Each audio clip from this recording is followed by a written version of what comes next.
তো hello everyone, তোমরা সবাই কেমন আছো? আশা করি তোমরা সবাই অনেক ভালো আছো, আর আমিও ভালো আছি। তো এখন আমি শুয়েছিলাম, আমার রান্নাবান্না অনেকক্ষণ হয়ে গেছে। তো তোমাদের একটা জিনিস দেখাবো বলে আমি এখন উঠলাম। তো সেটা হচ্ছে, দেখো গাইস, বাইরে হচ্ছে বৃষ্টি, ঝমঝমিয়ে হচ্ছে বৃষ্টি,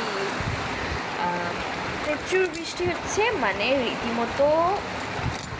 আমি তো দাঁড়াও, ফোনটা রাখি। আমি তো ছিলাম শুয়ে, মানে রান্নাবান্না হয়ে গেছে, সমস্ত কাজ কমপ্লিট করে শুয়েছিলাম।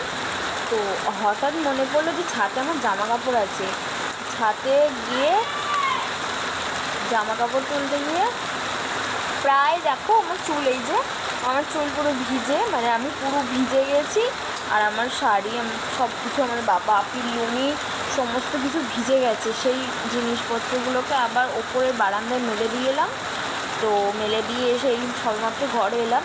আর কুন্তল, সে তো দোকানে আছে, জানি না কখন বাড়ি আসবে। এখন বাজে ওই ঘড়িতে 11:40, 12টার মতো বাজতে যায়। হয়তো বা এবার চলে আসবে, কারণ বৃষ্টি হচ্ছে, তো বেশিক্ষণ হয়তো থাকবে না। তো তোমাদেরকে আমি ঠিক করে দেখাতে পারছি না, মানে বাইরে হচ্ছে ভীষণ বৃষ্টি, ভীষণ। সো চলো, আমি যখন বাইরে যাবো তোমাদেরকে আমি আবার আপডেট দিয়ে দেবো। চলো, টাটা, বাই বাই। আর ও এলেও ওকেও বলবো যে ওদের ওখানে, মানে আমার বরের কথা বলছি, যে মেন রোডে কেমন বৃষ্টি হচ্ছে। সো চলো, টাটা, বাই।